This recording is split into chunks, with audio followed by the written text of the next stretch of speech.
Potsatira ulendo omwe wapita wachiwiri wa mtsogoleri wa dziko la Malawi amene watundi a Dr. Michael Ousi, iwowa anyamuka ndithu masiku awiri apitawo apita ku dziko la Turkmenistan. Kumeneko kuli msonkhano umene akonza ndi a bungwe la United Nations. Nde pa msonkhano amenewo ayitana maiko amene akutukuka kumene. Nde potenga kuti pa msonkhano pamakhala ndithu mfundo zambiri zimene amakambirana. Nde zina mwa mfundo zimene akakambirana kumeneko akuti ndi kulimbikitsa mgwirizano omwe cholinga chake ndithu ndikufuna kutukula maiko amene tikuti ndioti akutukuka kumene. Ndeno ku msonkhano umenewo ayitana ndithu maiko ambiri makamaka ndithu ochoka ku chigawo cha ku Africa, kuphatikizapo ndithu dziko limene tikuti Malawi. Ndeno pa maiko amenewa amene ayitanidwa ku msonkhano umenewo amapita ndithu makamatumiza ndithu nthumwi zoti zikayimire kumeneko. Nde ngati mmene tikukambira kuti ku dziko la Malawi taona ndithu kuti wapita ndi wachiwiri wa mtsogoleri wa dziko limeneli, komanso ndithu apita ndi anthu ena ochoka ndithu mbali zosiyanasiyana. Komano chiwerengero cha anthu amene apita ndi wachiwiri wa mtsogoleri amenewa akuti ndithu ndi anthu 43, pamene maiko ena aku Africa komweko atumiza ndithu anthu ochepa, chifukwa tikaona ndithu dziko ngati la Botswana atumiza anthu 12, pamene dziko la Burundi atumiza ndithu anthu 7, taona ndithu maiko ena akutumiza anthu 80. Komano Malawi ndi dziko la Zimbabwe ndi amene ndithu atumiza anthu ochuluka, fa ku dziko la Zimbabwe atumizanso nawo anthu okwana 34. Ndipo posatira kuchuluka kwa anthu amene dziko la Malawi, chifukwa pa msonkhano umene tikuona kuti dziko la Malawi ndimene ndithu latumiza anthu ochuluka kwambiri.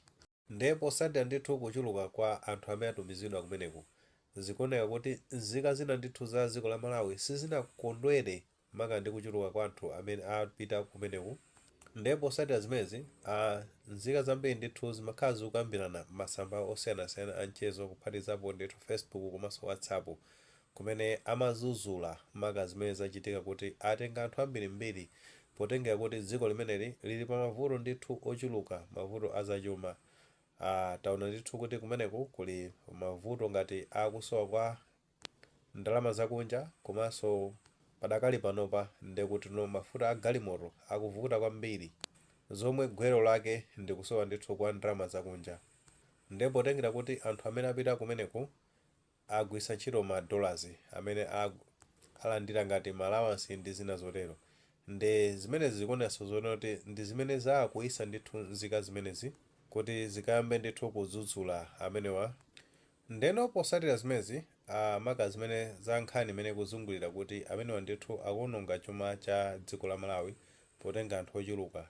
Nde ku chipani cha odya zake alibe mlandu, omwe ndithu mtsogoleri wake ndi amenewa a Dr. Michael Ousi, abwera ndithu kuzalemba pa sambalo la mchezo la Facebook, pamenepa akufotokoza kutsutsa kuti zimene akukamba anthu akukambirana masamba a mchezo kunena zona kuti amenewa a Dr. Michael Ousi atenga anthu okwana 43 pa ulendo umene apita kumeneko ku Turkmenistan. Zimenezo ndi zabodza, chilungamo chonena kuti akuti iwowa anyamuka ndi anthu 15. Komano funso lomwe likumabwera ndi zolonera kuti kodi ndi zoonadi kuti amenewa anyamula anthu 15?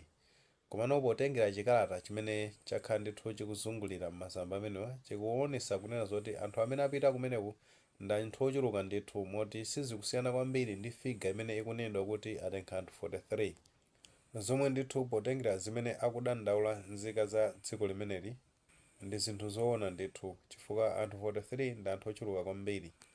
Potengera kuti mwinanso ndi phindu lochepa kwambiri limene dziko la Malawi lingapeze ku msonkhano umenewo, kusiyana ndithu ndi chuma chimene aononga pa anthu amene apita kumeneko ngati okawayimira ndithu ku msonkhano umenewo.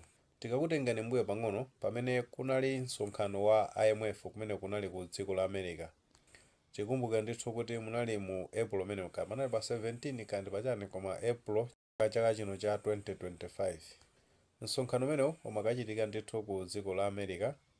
Nde potengera kuti popita kumeneko amene ndithu kuti anthu amene akupita kumeneko apasidwe ndithu a visa, chilolezo choti apite dziko limene la ku America. Komano potsatira ndithu kuchuluka kwa anthu amene akupita kumeneko, embassy ya dziko la America inalesa ndithu kuti ena mwa anthu amene akupita kumene kuti alibe ndithu phindu lenileni ku msonkhano umenewu anawalesa kuti asapite nawo maka pa ulendo umenewu, zomwe zinapangisa zinathandizira maka kuti chuma cha dziko la Malawi chitetezedwe, ngakhale kuti ena ake ndithu sanaonere kukondwa ndi nkhani ngati imeneyi. Mu nkhani imeneyi anthu akuyenera kuphunzira kunena kuti azisogoleri amene amasankhidwa maka kuti asogolere dziko ambiri ndithu amaoneka zonena kuti zolinga zawo zimakhala ndithu zofuna kuzithandiza okha osati kutumikira nzika ngati imene amakhala kuyankhulira, chifukwa potengera ndi chiwerengero cha anthu amene amakhala kupita kunja chimakhala ndithu chiwerengero chambiri, komanso ndalama zimene zimakhala zikuonongedwa kupita kumeneko ndoti zimakhala ndi ndalama zochuluka kwambiri zonena kuti zinakatha kuthandiza mavuto ena amene dziko ndithu likukumana nawo. Ngati muli ndi ndemanga pa nkhani imene pamene tikunena zoona kuti chipani cha odya zake alibe mlandu chabwera ndithu kuzayikira kumbuyo maka kunena zoona kuti Dr. Michael Ousi omwe ndi wachiwiri wa mtsogoleri wa dziko la Malawi apita ndithu ndi anthu 15 kutsutsa zimene akuti apita ndi anthu 43. Ngati muli ndi maganizo amenewo mutha kutiuza ku comment section, koma popereka tilemekezenso maganizo a anthu ena. Tisawalire panga like video imene komanso panga subscribe channel imene cha Fox Malawi News 18 ndichonga kuti nkhani zambiri zikamachitika ndoti zitha kupezani musa